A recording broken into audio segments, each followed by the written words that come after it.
E aí pessoal, tudo bem? Aqui é o Rony, professor de Física. Neste vídeo, vamos dar sequência ao estudo de campos elétricos da matéria, tratando agora do alinhamento de moléculas polares. Conforme vimos no vídeo anterior, nós podemos induzir um momento de dipolo elétrico em um átomo ou em uma molécula a partir da aplicação de um campo eletrostático externo. No entanto, nós sabemos que existem na natureza moléculas que já possuem um momento de dipolo elétrico estrutural, como é o caso da molécula de água que eu ilustro no quadro. Sendo assim, surge a pergunta: o que acontece com essas moléculas, o que acontece com esse dipolo elétrico na presença de um campo eletrostático aplicado? Para responder essa pergunta, observe o quadro.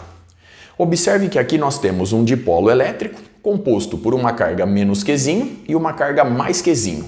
Aqui nós temos a origem O do dipolo e essas cargas são separadas entre si por uma distância d. E aqui nós temos o vetor que representa o momento de dipolo elétrico em questão. Aqui nós temos o campo eletrostático aplicado e nesse primeiro momento eu vou admitir que o campo elétrico é uniforme. Sendo assim, vamos calcular a força resultante que atua no dipolo devido à aplicação do campo externo. Essa força resultante é dada pela força que age na carga mais Qzinho somada com a força que age na carga menos Qzinho.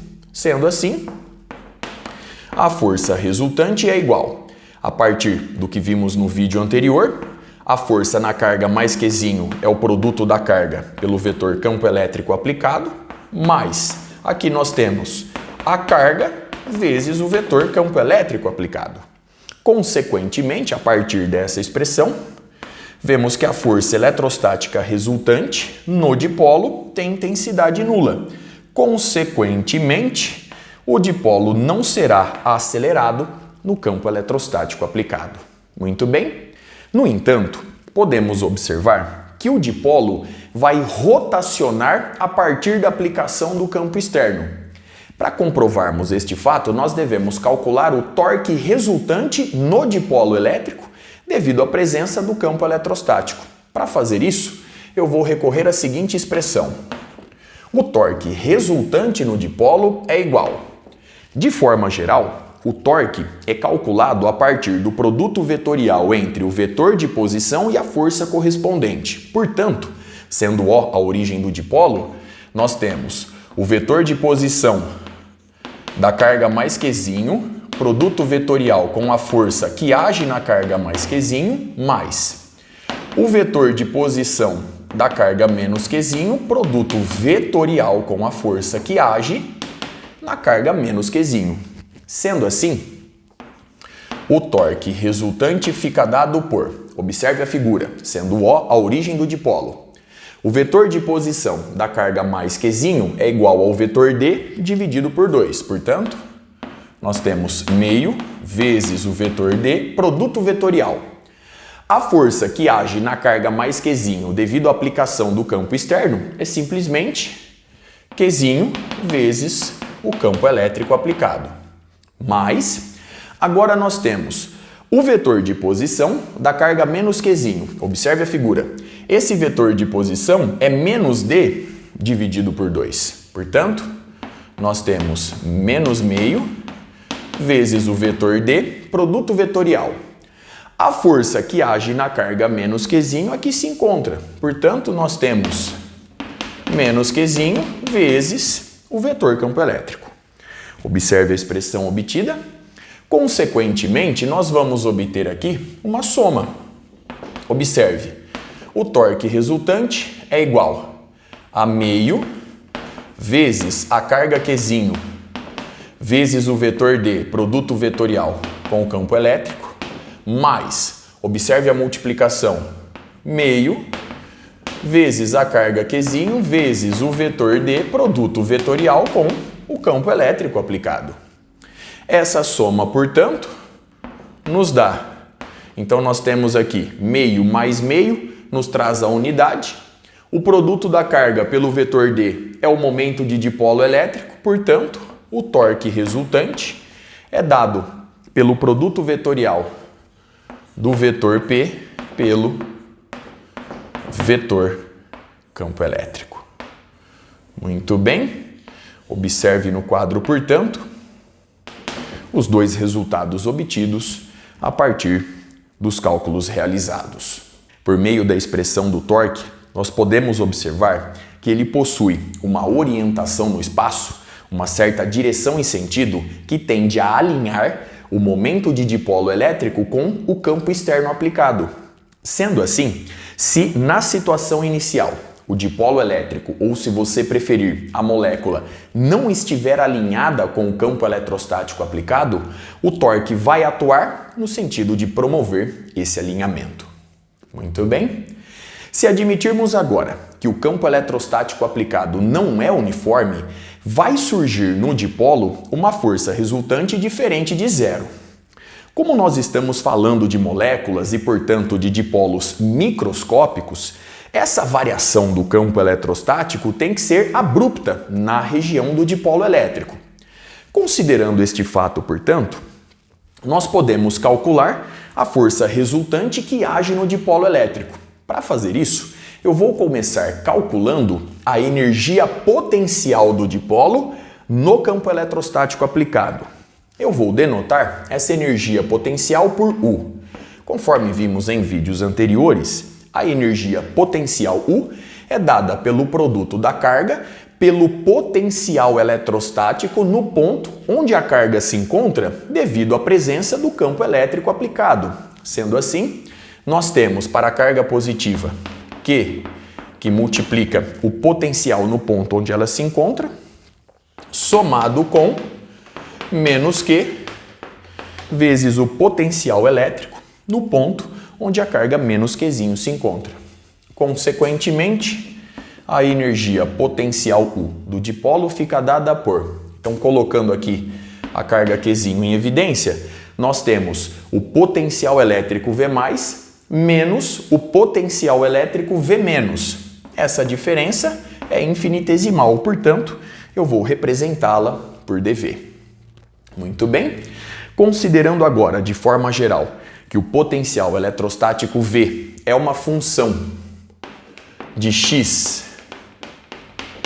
y e z, nós podemos calcular o diferencial total do potencial eletrostático V da seguinte forma. Então, nós temos aqui a derivada parcial do potencial eletrostático V em relação a x dx, mais a derivada parcial do potencial eletrostático V em relação a y dy, mais a derivada parcial do potencial eletrostático V em relação a z dz. Muito bem? A partir de agora, eu vou efetuar apenas uma mudança de nomenclatura. Eu vou assumir que o vetor D é o vetor dr. Nós temos aqui uma variação espacial infinitesimal. E, portanto, de forma geral, dr é um dx inversor mais um dy j versor mais um dz k versor. E nós sabemos que o gradiente de uma função escalar é um vetor. Portanto, o gradiente do potencial eletrostático V é igual à derivada parcial de V em relação a x na direção inversor mais a derivada parcial de V em relação a y, j versor, mais a derivada parcial do potencial V em relação a z, k versor. Agora, observe atentamente essas três expressões. Nós podemos obter aí uma relação por meio de um produto escalar. Perceba que, se eu efetuar o produto escalar entre o gradiente do potencial eletrostático V e o vetor dr, a gente obtém justamente dV, a variação infinitesimal do potencial eletrostático.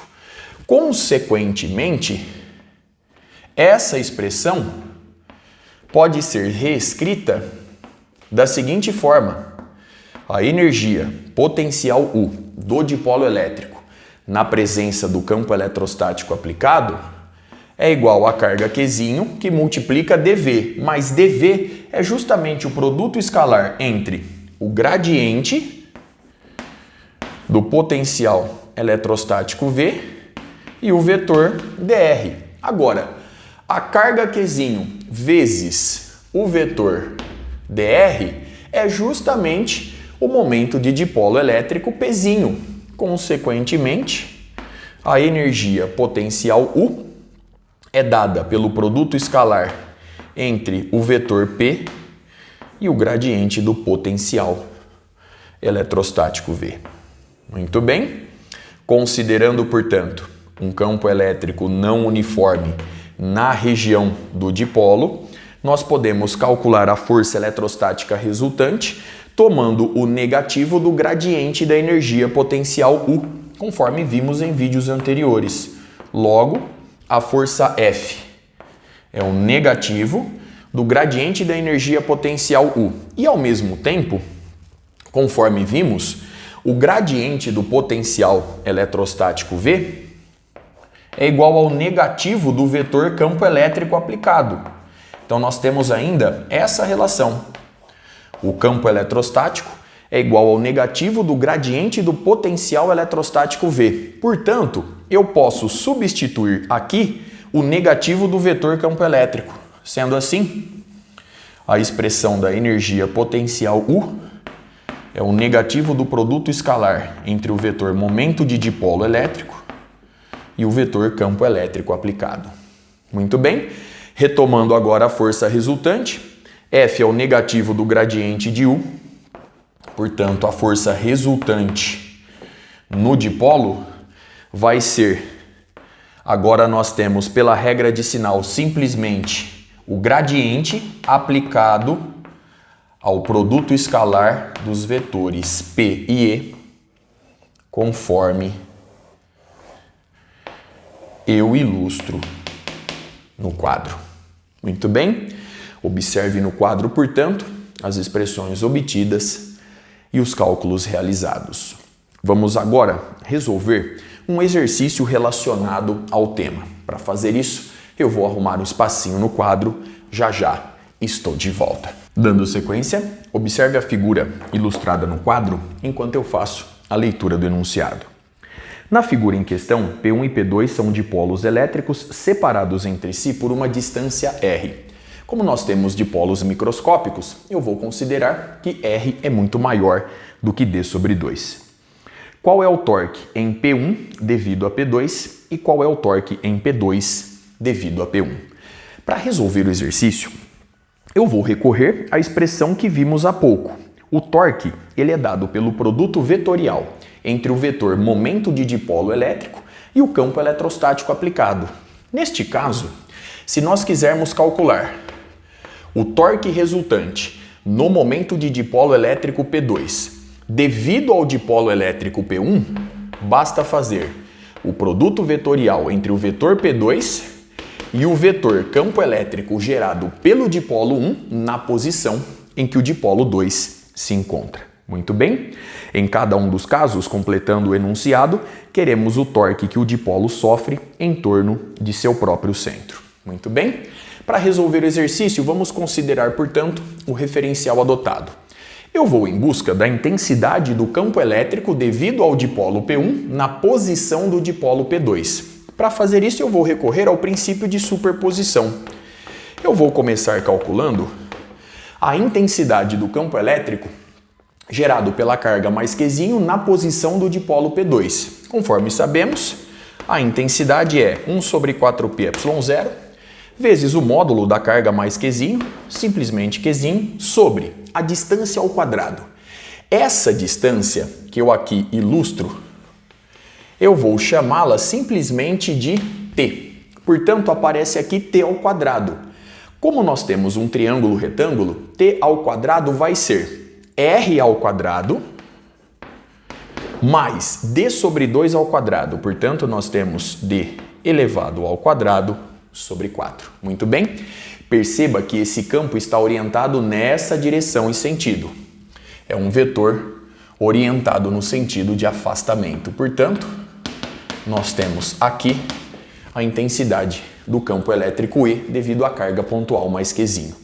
Perceba por simetria que a intensidade do campo elétrico gerado pela carga menos Qzinho, lembre-se que eu estou calculando aqui a intensidade, é a mesma, nós temos 1 sobre 4πε0 vezes o módulo da carga menos Qzinho, simplesmente Qzinho, sobre a distância ao quadrado. A distância é simplesmente t, t ao quadrado vai ser r ao quadrado, mais d elevado ao quadrado sobre 4. Muito bem, como a carga Qzinho é negativa, esse campo está orientado na origem do dipolo P2 no sentido de aproximação. Portanto, nesse meu esboço, os campos estão orientados dessa forma. Pela simetria do problema, vemos que o campo elétrico resultante, que eu estou representando por E1, se orienta na vertical e para baixo, em oposição ao eixo Z. Agora, para que a gente possa obter a intensidade do campo E1, eu vou introduzir aqui na nossa análise um ângulo θ conforme eu ilustro no quadro. Portanto, esse ângulo θ ele aparece aqui. Compare as duas figuras em questão. Logo, se esse ângulo mede θ, esse ângulo mede θ. Perceba, conforme era de se esperar, que as componentes horizontais desses dois campos se cancelam, nos dando uma resultante na vertical e para baixo. A intensidade do campo E1 é obtida facilmente agora. Nós temos a intensidade dessa componente na vertical e para baixo, somada com a intensidade dessa componente na vertical e para baixo. Como as intensidades são iguais, nós temos o dobro de uma delas. Então eu tenho o dobro de 1 sobre 4πε0, que multiplica Qzinho sobre r² mais d ao quadrado sobre 4 vezes. Para fazer a decomposição, eu vou recorrer ao seno de θ. O seno de θ é o cateto oposto d sobre 2, muito bem, dividido pela hipotenusa t. A hipotenusa t é a raiz quadrada de r ao quadrado mais d elevado ao quadrado sobre 4. Observe no quadro, portanto, a expressão obtida a partir da análise realizada. Muito bem, vamos agora melhorar essa expressão. Note o seguinte, E1 é igual. Nós temos aqui o dobro de d sobre 2, portanto d. A carga Q vezes d nos dá a intensidade do vetor momento de dipolo elétrico P1. Portanto, a gente obtém no numerador P1. Muito bem. No denominador, nós temos 4πε0, que multiplica. Como R é muito maior do que D sobre 2, eu posso recorrer a essa aproximação. R ao quadrado mais D ao quadrado sobre 4 é aproximadamente igual a R ao quadrado. Portanto, aqui nós temos R ao quadrado multiplicando a raiz quadrada de R ao quadrado, portanto, a gente obtém R elevado ao cubo. Muito bem. Consequentemente, o vetor campo elétrico E1, conforme vimos há pouco, ele está orientado na direção menos K versor. A partir de agora, basta efetuar o produto vetorial em questão. Portanto, o torque no dipolo P2, devido ao campo elétrico gerado pelo dipolo P1, é o vetor P2, de acordo com o referencial adotado, é P2, J versor, produto vetorial com o vetor E1, que aqui se encontra. Então, nós temos P1 sobre 4πε0 R ao cubo menos K versor. Vamos fazer o produto vetorial, recorrendo à regra da mão direita, entre o versor J e o versor K. Eu vou tirar o sinal negativo dessa análise inicialmente. Então, o versor J está orientado nessa direção em sentido. Vou dar o tapa em direção ao versor K e vou obter o versor I. Portanto, menos I versor. O torque no dipolo P2, devido ao campo gerado pelo dipolo P1, é P1P2 dividido por 4πε0 R ao cubo menos inversor. Ele atua na mesma direção, porém sentido oposto ao eixo X. Observe no quadro, portanto, o resultado obtido e todo o cálculo realizado. Vamos agora obter o torque resultante no dipolo P1 devido ao dipolo P2. Para fazer isso, eu vou recorrer à seguinte expressão. O torque no dipolo P1 devido ao dipolo P2 é dado pelo produto vetorial entre o vetor P1 e o campo elétrico gerado pelo dipolo 2 na posição em que se encontra o dipolo 1. Portanto, o roteiro é praticamente o mesmo. Vamos agora em busca da intensidade do campo elétrico E2 recorrendo ao princípio de superposição. Então vamos lá. Eu vou começar calculando a intensidade do campo elétrico que a carga mais Qzinho gera na origem do dipolo P1. Perceba que agora essa distância é dada por R mais Dzinho sobre 2. Então vamos lá. A intensidade do campo elétrico devido à carga pontual mais Qzinho na posição do dipolo P1, na origem dele é. Então nós temos 1 sobre 4πε0, que multiplica o módulo da carga Qzinho, simplesmente Qzinho, sobre a distância que ela se encontra da origem do dipolo P1. Essa distância vai ser R mais D sobre 2. Muito bem? Então nós temos aqui R mais D sobre 2, não podemos nos esquecer de elevar a distância ao quadrado. Muito bem? Bom, agora nós temos a intensidade do campo elétrico devido à carga menos Qzinho do dipolo P2 na região do dipolo P1. Então agora nós temos 1 sobre 4πε0, 1 sobre 4πε0 que multiplica o módulo da carga menos Qzinho, simplesmente Qzinho, sobre a distância dela, a origem do dipolo P1. Perceba que essa distância vai ser R menos D sobre 2. Então agora nós temos R menos D sobre 2 e mais uma vez não podemos nos esquecer de elevar ao quadrado. Vamos agora fazer uma análise vetorial, levando em consideração Dzinho sobre 2 na análise. Perceba o seguinte, a carga mais Qzinho está a uma distância da origem O maior. Ela gera, portanto, a sua contribuição com intensidade E orientada no sentido de afastamento. E a carga menos Qzinho, por estar mais próxima da origem O do dipolo P1, gera um campo eletrostático ali de aproximação com uma intensidade ligeiramente maior, já que a carga menos Qzinho se encontra da origem O uma distância menor e, portanto, o campo dela tem maior intensidade. Logo, o campo eletrostático resultante E2, a sua intensidade, é dada por essa intensidade menos essa intensidade. Consequentemente, E2 é igual a, então nós temos essa intensidade menos essa, vou colocar Qzinho sobre 4πε0 em evidência, não se esqueça dessa análise, muito bem.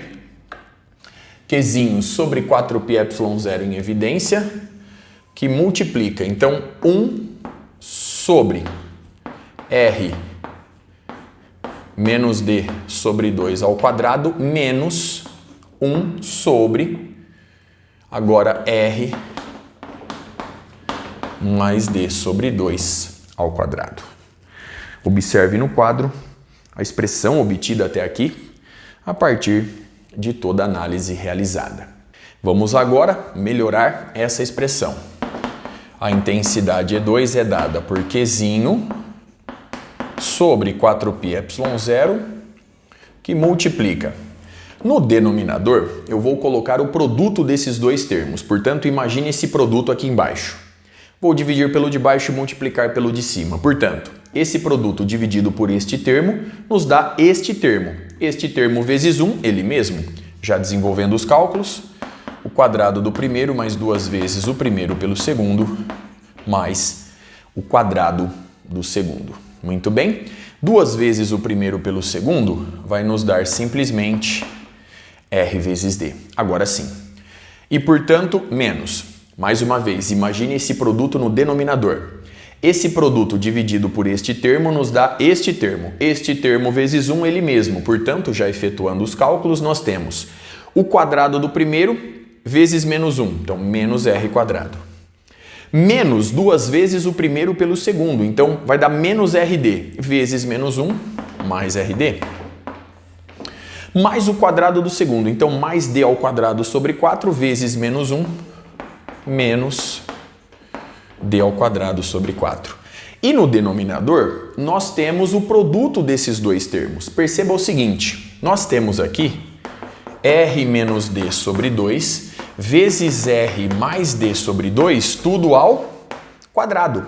Portanto, nós temos o quadrado do primeiro menos o quadrado do segundo elevado ao quadrado. Logo, R ao quadrado menos D ao quadrado sobre 4 elevado ao quadrado.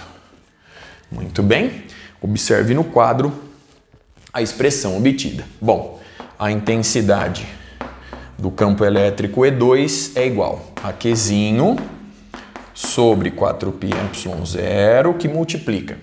Aqui nós temos R quadrado simplificando com R quadrado, D ao quadrado sobre 4 com D ao quadrado sobre 4, R vezes D mais R vezes D, 2 vezes R vezes D. Agora, R ao quadrado menos D ao quadrado sobre 4 é aproximadamente R ao quadrado. R ao quadrado nos dá R elevado à quarta. Muito bem? Sendo assim, nós vamos obter que E2, a sua intensidade é... Lembre-se que E2 é o campo elétrico devido ao dipolo P2 na posição do dipolo P1. Eu posso agora sim simplificar R com R à quarta. A gente obtém 4π ε0 Rzinho ao cubo, mais uma vez no denominador. Muito bem, simplificando aqui. E Q vezes D é o vetor momento de dipolo elétrico P2. Representa a sua intensidade. Portanto, no numerador, nós temos 2 vezes P2. Observe o resultado obtido. Muito bem. Consequentemente, a partir da análise vetorial que fizemos aqui, o vetor E2 está orientado a favor do eixo Y. Perdão. Então aqui aparece J versor. A partir de agora, basta efetuar o produto vetorial que eu aqui ilustro. Então nós temos que o torque tal 1 é igual. O vetor P1 está orientado na mesma direção e sentido do eixo Z, portanto nós temos P1 K versor, produto vetorial com 2P2 sobre 4π ε0 R ao cubo, J versor. Muito bem. Recorrendo à regra da mão direita, vou colocar a palma da mão na direção do versor K e vou girá-la em direção ao versor J. Mais uma vez a gente obtém, para a orientação do torque, menos inversor. Logo, o torque no dipolo P1 devido ao dipolo P2 é 2 vezes P1 vezes P2 sobre 4π ε0 R elevado ao cubo menos inversor. Muito bem. Observe que as intensidades são diferentes. A intensidade do torque tal 1 é o dobro da intensidade do torque tal 2. Observe uma última vez os resultados obtidos, todos os cálculos realizados. Com isso, eu encerro este vídeo. Até a próxima.